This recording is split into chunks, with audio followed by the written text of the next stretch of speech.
Yo, what's going on, guys? It's me, the Milkman, and today we're going to be discussing, is Overwatch worth your money? Is it worth sitting me down, paying 60 bucks for this game that has only had one open beta, and it doesn't look like it's going to have any more until release? Now, if you don't know, Overwatch is a first-person shooter being made by Blizzard. Blizzard is the company that's made Heroes of the Storm, Diablo. I think I'm correct on that. Am I right? Yeah. Diablo, StarCraft, Hearthstone, Heroes of the Storm, World of Warcraft. They made all those games. And for the most part, those are MOBAs. Now, people were really skeptical when they heard that Blizzard, of all companies, is making a first-person shooter. A lot of people, as well as me, were skeptical.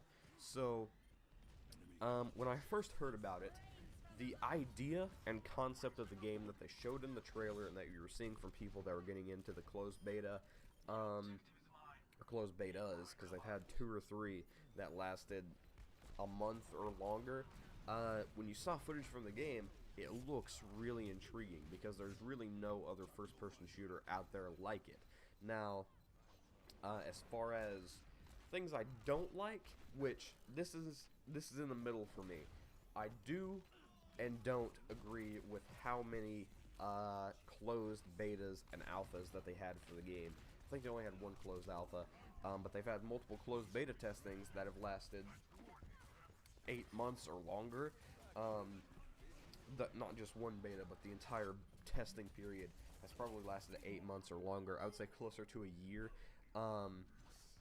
But I would much rather, me and a lot of other people that I know, would much rather have a game that is super polished and has been in beta for who knows how long, rather than have a game that's only been tested once or twice over the course of 2 or 3 months, and it just has a plethora of issues when it comes out that the company has to fix down the road.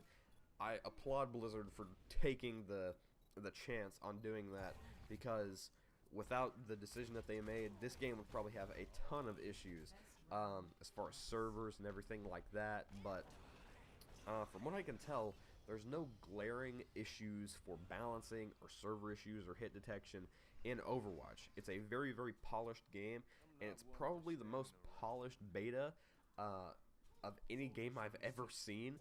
And if they keep up this record of how they're taking everything and mashing everything together in the game and making it a super smooth product, this will probably be the best game on release as far as technical issues go, because at the moment there's no glaring issues. If they release the game right now, it would be an almost flawless game.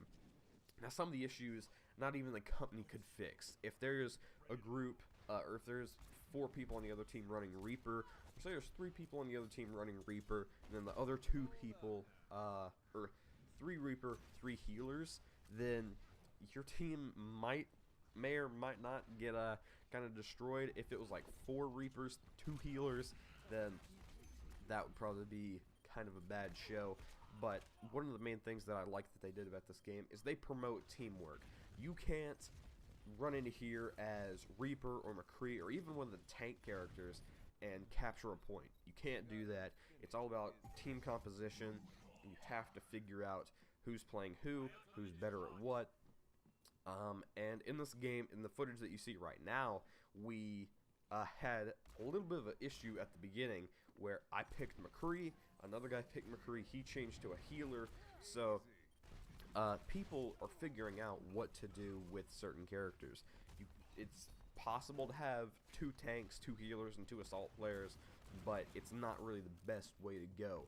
You usually want one of each kind of character. You want a tank, a healer, an offensive, and a defensive, depending on what mode you're playing. If you're playing payload or escort or whatever it's called, then you're going to have some more of the defensive characters where you have to escort the payload up to a certain point. You're going to want more of the defensive players, especially if you're defending. You're going to want to have maybe 2 tank players. One's a possible thing, but 2 tank players is really the way I've found out that it needs to be played. And if you're playing on one of the more open maps, you might want to get somebody like Para. who has the more aerial attacks that she can go for. But if it's one of the more like leveled out ground-based maps, then you want to have somebody like McCree or Reaper running in there and kind of escorting the payload, getting people off of it, and everything like that. So,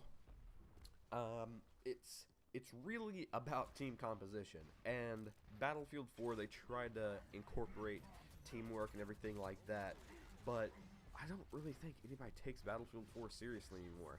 Not super seriously. Like, nobody hops into a game and says, I'm gonna one-man army this no matter what my team says. You can't do that in Battlefield 4 just because the sheer amount of infantry and vehicle combat that there is in the game. I don't even think you could do that on an infantry-only game. But, I mean, as far as Overwatch goes, and as we're concerned, Blizzard has hit the nail right on the head. Like I said, very few balancing issues. The only thing I can see that they'd have to tweak is, at the moment, all the characters and all the heroes are super balanced. For every hero, there is a hero to counter that person. So, the only thing I can see them doing is possibly, if they add like a DLC character, which there is going to be DLC for the game, but it's all going to be free. There's not going to be any paid DLC for this game, which is a big thumbs up by the community, because it doesn't provide any way for them to divide the community, because not everybody can go out there and buy a $14 or $15 DLC just for one or two characters and maybe a map. But if they do add a new character that has a little bit of an issue, I think what they're going to do when they add different DLC characters and everything like that, personally, I think if there's an issue with that certain character, they should nerf or buff that character. They shouldn't touch the characters, the base characters that are in the game right now, because they are perfectly balanced.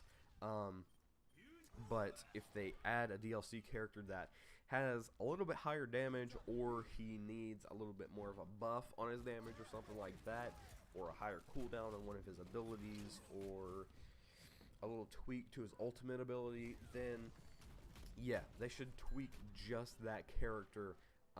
They should focus on one character at a time, rather than saying, oh, we're gonna change all these attributes.